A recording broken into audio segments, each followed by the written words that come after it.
皮林瓦，皮林瓦，他是我最喜欢的恐惧演员。在他出现之前，我都很少会去看恐惧的。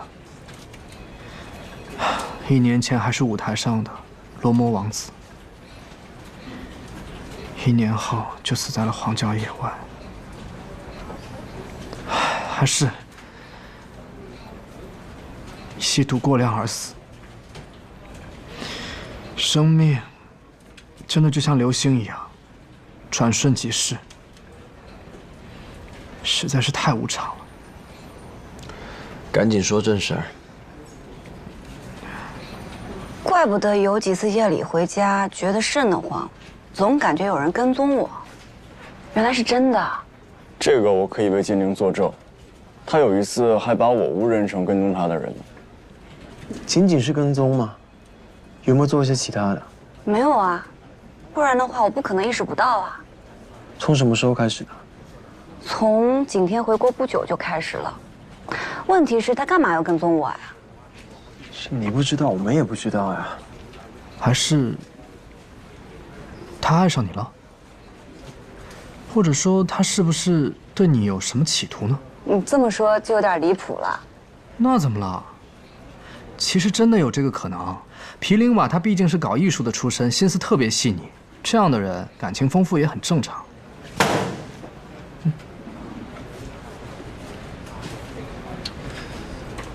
跟踪精灵，跟踪兰雅，他们2个都是女的，这还可以解释。但跟踪马里奥，这又是为什么呢？而且他和马里奥又起了冲突，还不是一般的冲突。皮林瓦他在死的时候手里还握着马里奥的袖口。难道是马里奥杀了皮林瓦？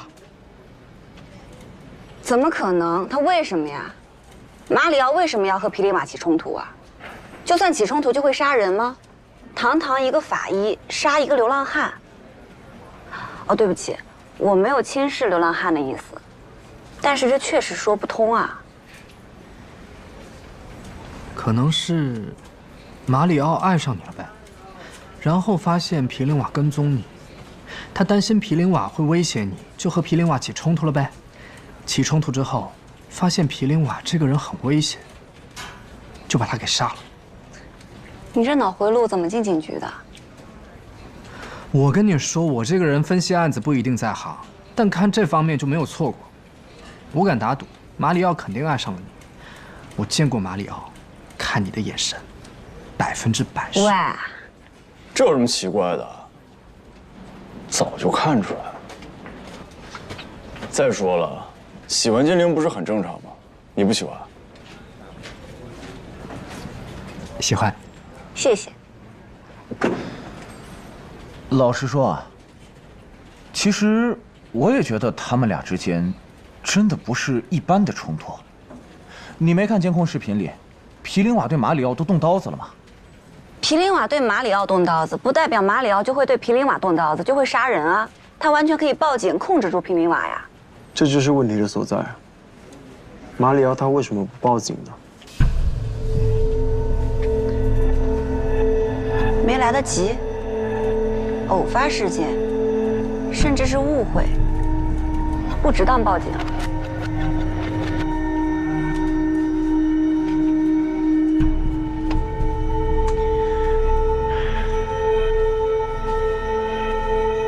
哦，对了，我忘了说一个信息。我去了一趟市南区，那的几个流浪汉说，前几天有一个非常帅气的年轻人找过他们，他的手里拿着皮林瓦的画像，是画像，不是照片。你早干嘛去了？你现在才说，啊？给我转过去，转过去，转呀！是。你接着想还有什么没说的啊？今晚没有我的同意，不许转过来。干脆请马里奥过来。这样不好吧？大家都是一个系统的，现在咱们还求着他呢，这样做是不是有点尴尬？要不，还是我和德国去找他吧。我管他尴不尴尬，反正我不尴尬。把他请过来吧。是。卡，兰雅家附近有没有装监控？调出来查一下。那一带没有监控，如果有的话，早就查了。那他单位呢？他单位的监控有发现马里奥吗？没有，有的话早跟你汇报了。哎，我同意了吗？你就转过来。那把马里奥的指纹和现场找到的那个注射器比对一下，还有，去联系一下缉毒队的兄弟们，要购买这么大量的毒品，肯定能够找到上下家是谁。是。说。我明天拿马里奥的照片找流浪汉确认一下。哼，一晚上了，总算说了一句有用的。经理，明天你俩先好好回去休息一下吧。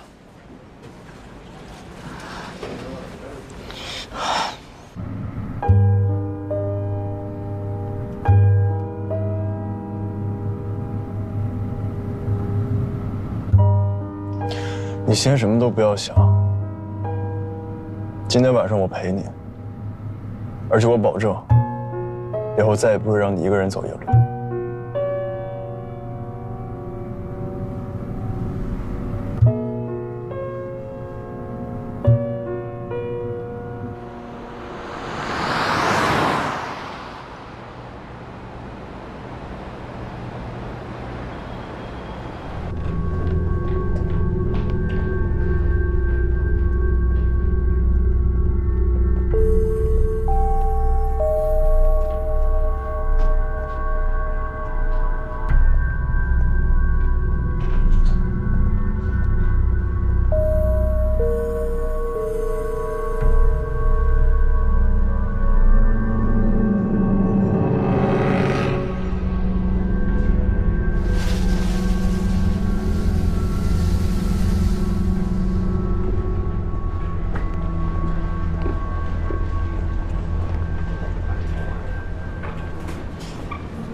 警长，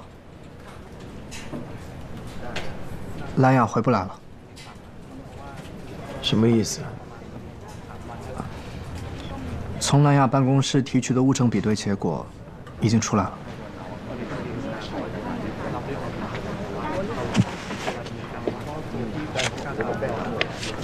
3号尸体就是兰雅。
警长，人带过来了，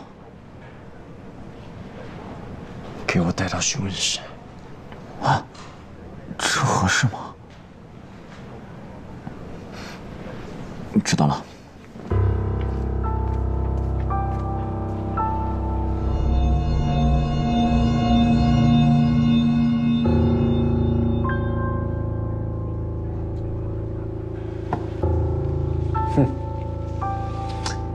今天真不好意思啊，让你坐那儿，我坐这。要不咱俩换一下？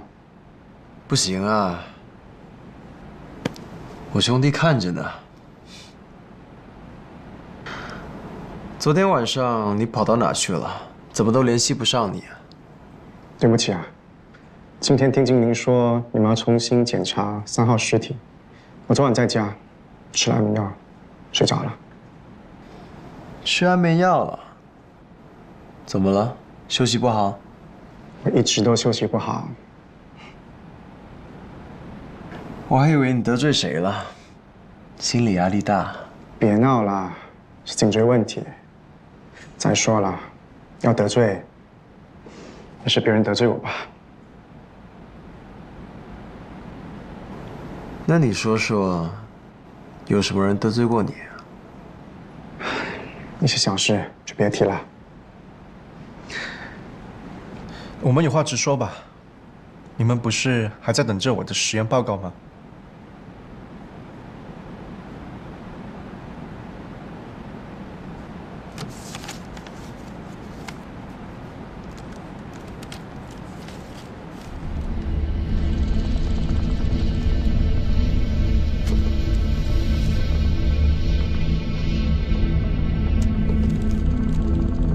什么情况？这袖扣和我衬衫上面的袖扣长得很像。你丢过这样一颗袖扣吗？丢了几天了。本来想再去配一颗的，可是没有时间。你们是在哪儿找到的？确定就是我的那一颗吗？那件衬衫还在吗？在家，随时可以去拿。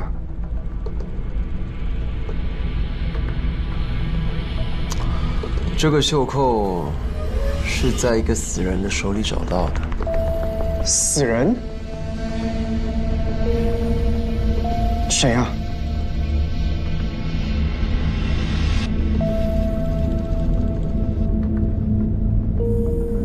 给他看一下。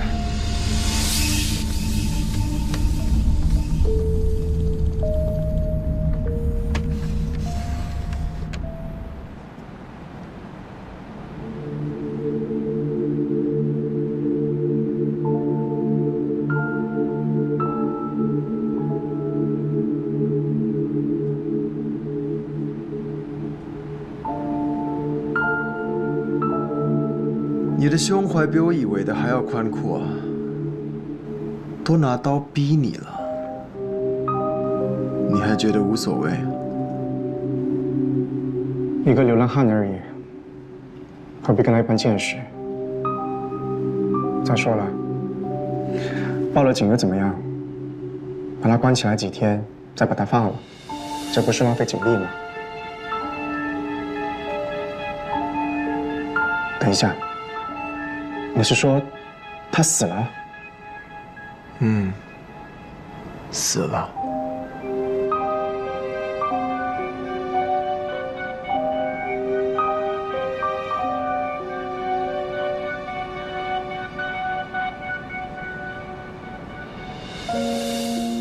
我明白了，你们怀疑是我杀的。是。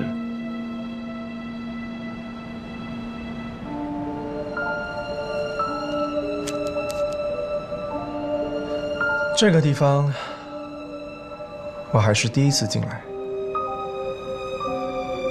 挺奇妙的一个地方，可以让平时正常的人突然变了一个人。有我杀他的证据吗？如果有证据的话，就不用审你了呀。多麻烦啊！所以你们就凭死人手里的一个袖扣，一个正好跟我衬衫袖扣长得一样的袖扣。当然不只是一个袖扣，我们调查过了。你呢，并没有像你说的那样无所谓，不跟他一般见识。你可是昨天白天专门拿了画像去找过人家的。一个人跟我起了争执，而且是动了刀的那种争执，我总该了解一下他是谁，为什么这样对我吧？那这个人是谁？他为什么要这样对你啊？他是谁？你们不是已经知道了吗？至于他为什么这样对我，我真的不清楚。本来想今天去找他问个明白，但是时间排不开，就没去。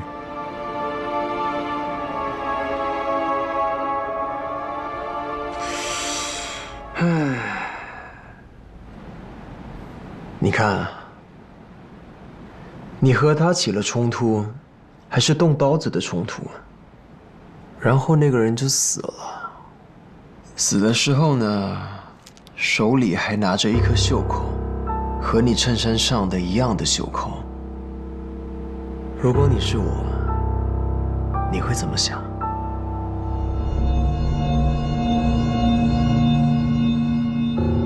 你说的都没有错，但是我也确实没有杀他，因为我没有理由杀他。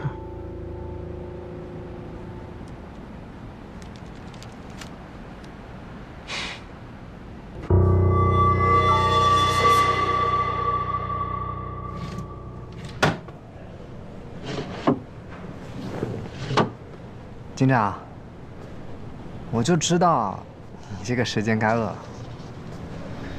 什么？谢谢啊。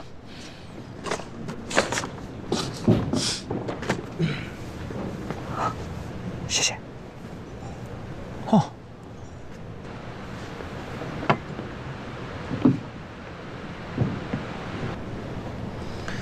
又有什么忘了说啊？其实也没有忘记说什么，我就是刚想起来，伦威跟我说，毗邻瓦的身上并没有长喙天鹅的纹身，右脚上的小脚趾也是有的。我要是不问的话，就不准备告诉我了呗。不是警长，我也是刚接到伦威的电话，我心里就光想着你饿了，该给你订汉堡了，是吧？那也不能说明毗邻瓦他就没有杀兰雅吧？毗邻瓦为什么要杀兰雅？从那些流浪汉的介绍来看，毗邻瓦肯定是非常非常深爱着兰雅的。他在那些硬纸壳上写的台词和诗歌，还有毗邻瓦贴身收藏的兰雅之前给他写的那些纸条，这些都证明了这一点。但是兰雅不喜欢他呀。不喜欢他？不喜欢他，为什么还天天给他送晚饭啊？还写那些那么暧昧的字条？同情呗，同情又不是爱。他有可能以前爱过，但他爱的是罗摩王子，不是流浪汉。这就对了。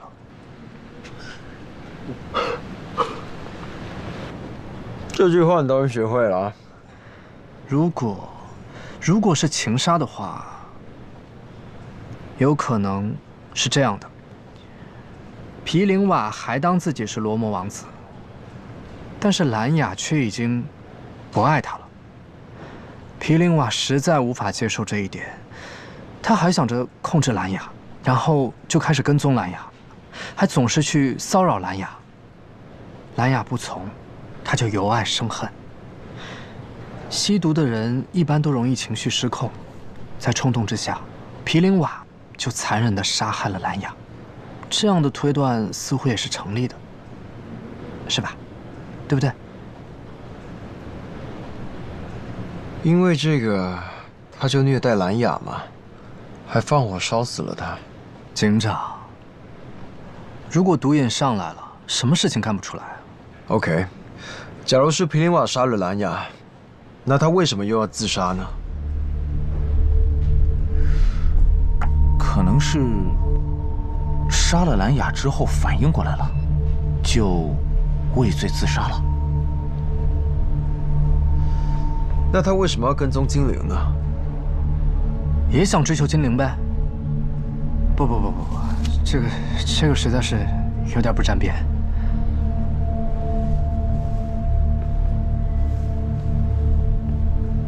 当然，也可以假设皮林瓦他是自杀的。还有一种可能，是因为兰雅不喜欢他，拒绝了他，他伤心欲绝而自杀。但这样同样解释不了他为什么要跟踪精灵，也解释不了他为什么要跟踪马里奥，为什么和马里奥起了冲突。现场，他的身边也确实没有留下注射毒品的注射器，并且他一个流浪汉，哪有那么多钱一下子购买这么多的毒品呢？是啊，而且皮灵瓦他已经戒毒有一阵子了，怎么突然又复吸了呢？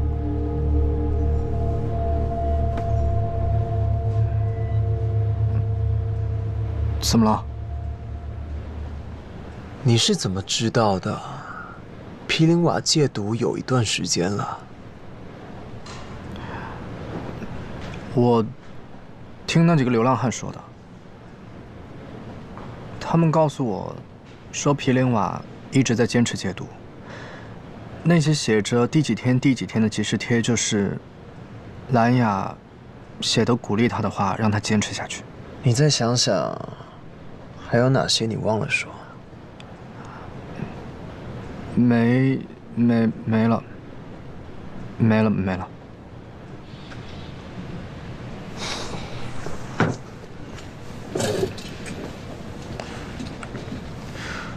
如果皮林瓦和兰雅感情到了这种程度，我是不太相信皮林瓦会去杀了兰雅，更不相信会用这么残忍的方式。是啊，就算是皮灵瓦杀了兰雅，他为什么要杀宗拉维蒙和素潘呢？从作案时间看，1年多前，皮灵瓦可还是恐惧大明星呢。而要从第一具焦尸开始计算的话，15年前，皮灵瓦还只是个7、8岁的孩子。如果说皮灵瓦他其实只杀了兰雅一个人，却同样用了这种虐待加焚烧的方式，那也实在是太巧了。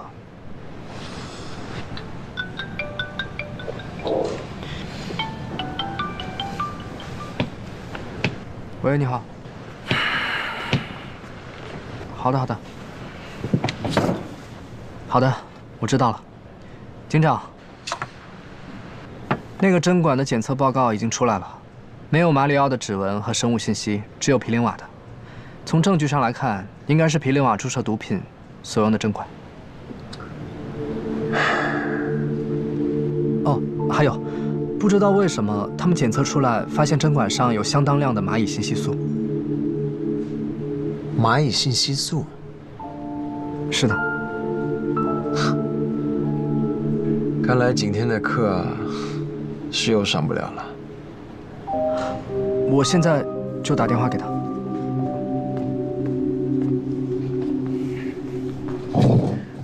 警长，那马里奥是不是可以放了？焦尸案那儿还在等着他的实验结果呢。而且咱们就这样把他关起来，他们长官肯定给咱们长官打电话，大家面子上都不太好看啊。我不尴尬，尴尬的就是别人。啊？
哎，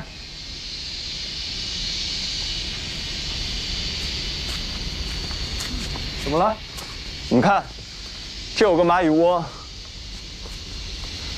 我谢谢你啊，我也知道这蚂蚁窝，不是你这转了老半天，你就看到一个蚂蚁窝啊？有蚂蚁信息素，自然有蚂蚁；有蚂蚁，自然有蚂蚁窝。这个我也懂啊。对，那这个蚂蚁洞和别的蚂蚁洞有什么区别啊？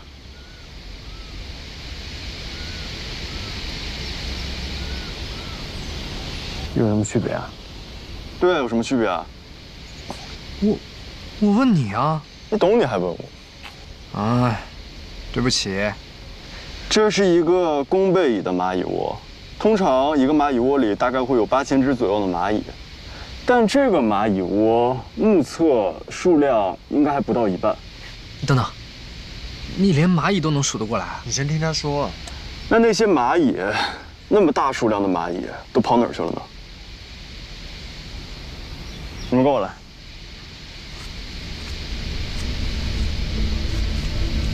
你们看这里，还有这儿，还有这儿，这一片全部都是蚂蚁的尸体。这些蚂蚁的数量加起来，总和应该怎么也有小几千只了。弓背蚁是一种战斗性很强的蚂蚁。那是什么原因能够一次性消灭这么多的弓背蚁？那换句话来说，这些弓背蚁是怎么死的？是啊，怎么死的？累死的。累死的？没错，就是累死的。你们看这些蚂蚁的尸体分布上有什么规律？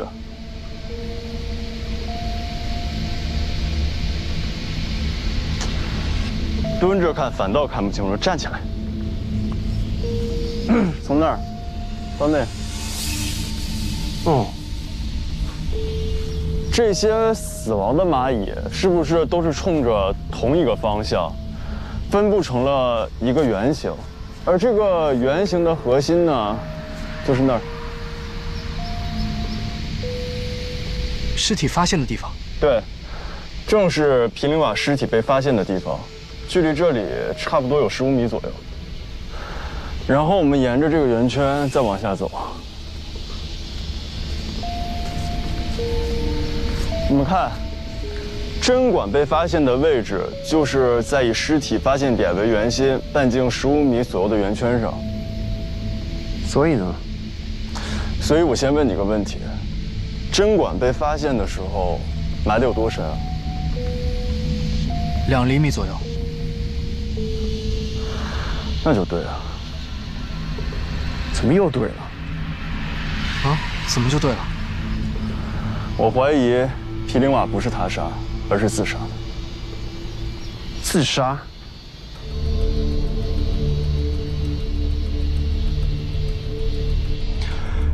大家可以看一下，这个圈叫做蚂蚁怪圈，在侦破吉拉雨的案件的时候，大家都知道，蚂蚁是靠同伴的信息素来行进的，所以蚂蚁每次出门都是成群结队，共同进退，原路来去的。可一旦这些信息素出现头尾相连的情况，那蚂蚁就会自己走成一个圈，这个圈就叫做蚂蚁怪圈。在自然界，这种现象很少见，但如果有人为干预的话，就很容易形成。你说人为干预？对，比如用死蚂蚁或者人为改变蚂蚁路线等办法。你是说有人想办法让现场发现的那些蚂蚁走成了蚂蚁怪圈？没错。那这个人为什么要这样做？这才是关键所在。要知道，蚂蚁一旦走成蚂蚁怪圈，就相当于进入了一个死循环，除非累死，不然不会停下来的。所以，我们现场看到的那些蚂蚁是累死的。对，再回到卡的问题上，有人设法让这么多蚂蚁在以尸体发现的中心点为圆心，半径15米外，以这样的圆圈沿着同一方向不停地走，不停地走，直到累死。这又是为什么呢？这，卡是在问你啊。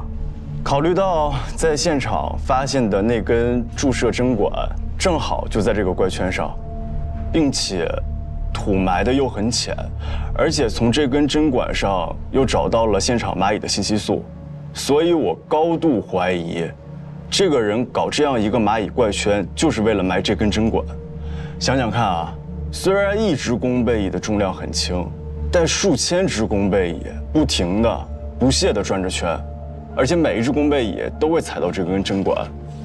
那这样不停的踩、不懈的踩，直到累死。那我觉得将这根针管踩到土里，应该也不是什么困难的事情。这么神奇？没错，大自然就是这么神奇。可是你说的这些跟毗邻瓦他是自杀还是他杀有什么关系呢？好问题。我明白了。如果毗邻瓦是他杀，是被凶手注射了过量的海洛因而死的话，那凶手为什么不干脆直接把针管带走销毁？如果凶手是想把它埋在现场，那么他又是为什么非要大半夜的去捅蚂蚁窝呢？还费劲的鼓捣了一个蚂蚁怪圈，然后再把针管刻意的埋在10多米开外，并且只埋2厘米左右呢？但如果毗邻瓦是自杀的话，这一切就好解释了。他在给自己注射毒品前，先利用现场的蚂蚁窝，事先制造了一个蚂蚁怪圈，然后给自己注射了过量的海洛因。他在死前3分钟的时间里，把注射器弄上蚂蚁的信息素，再丢到蚂蚁怪圈的圆圈上，然后那些不知疲倦的蚂蚁们，自然会把针管踩到土里去了。就这么容易就能制造一个蚂蚁怪圈吗？差不多，提前抓一些蚂蚁捏死，然后将信息素留在一个闭合的圆形的轨迹上，然后去骚扰蚂蚁窝。大量工蚁涌出后，就会寻找信息素。只要有几只蚂蚁走成了圆，就会有越来越多的蚂蚁沿着同一方向走成圆的。那为什么以15米左右为半径呢？应该是毗邻瓦用尽全力将注射针管扔出去的距离。可以试试扔一个空针管能够扔多远。没错，应该可以试试。那么问题来了，毗邻瓦为什么要挖空心思去制造这么一个蚂蚁怪圈呢？它的目的是什么？目的只有一个：制造他杀假象，让别人觉得他是被谋杀的。那么，制造他杀假象又是为了什么？很简单，为了让我们看他手里的那颗袖扣。马里奥的那颗袖扣，应该是。那又是为什么？总之，现在我们可以初步判断，毗邻瓦是自杀的，对吧？可以确定了。那马里奥是不是可以放了？长官已经打了好几个电话了。你看，直接打给你了吧？这个电话。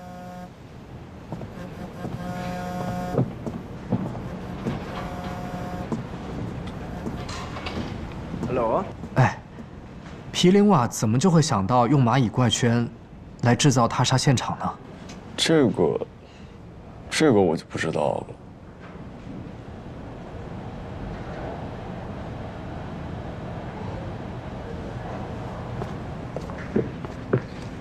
警长，手续已经办完了。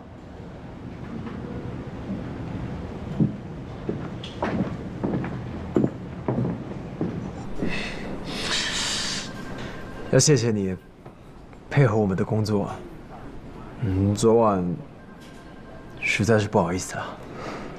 咱俩是同行，这也是常见的事，我可以理解。但是突然变得这么客气，我可是习惯不来。以后再遇到毗邻瓦那种人，你还是要及时报警的，不然自己多麻烦啊！你要相信我们刑警。毗邻瓦是我杀的吗？目前看应该不是。那我们可不可以回到像以前这样搭肩勾背、互相斗嘴的时候呢？当然，没问题。那就好。我先走了。哎，我送你啊。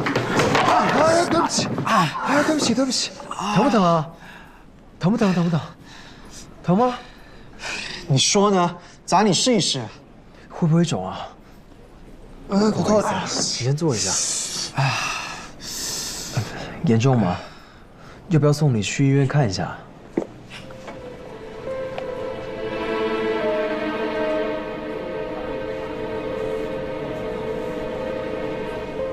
是。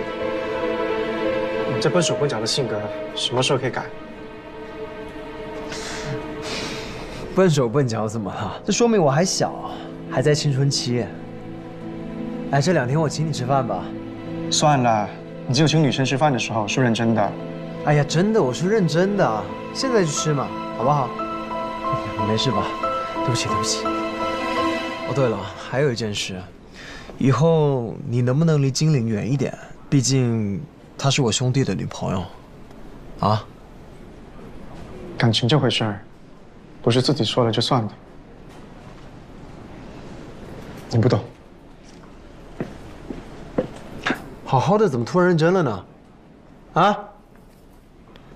你怀疑马里奥啊？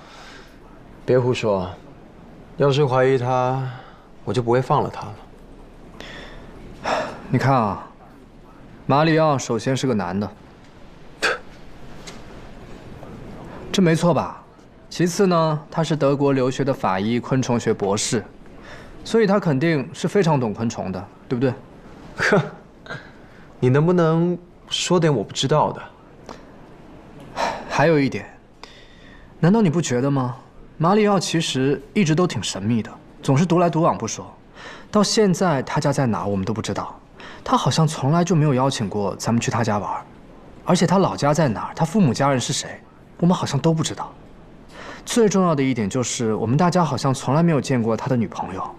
我甚至一直怀疑，他不喜欢女的。你不是说他喜欢精灵吗？打脸了吧？唉，说的倒也是啊。你来找我就为这事儿？哦，不是，我是想告诉你，我刚才去市南区找流浪汉确认过了，之前拿着毗邻瓦画像去问他们的，就是马里奥，没错。景天不是跟大家说了吗？毗邻瓦是自杀的，他的死跟马里奥没有关系。马里奥跟毗邻瓦无关，不代表他跟兰雅无关。根据目前我们查到的所有的线索，我们所知的兰雅的关系人，也就是马里奥和毗邻瓦他们2个。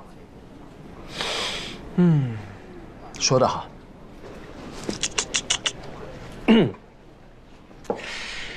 但是马里奥的右脚上有小脚趾，我刚刚亲眼所见。但你已经做得很好了，继续加油。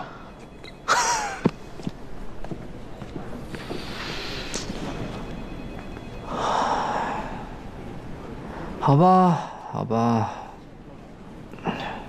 就当我没说过吧。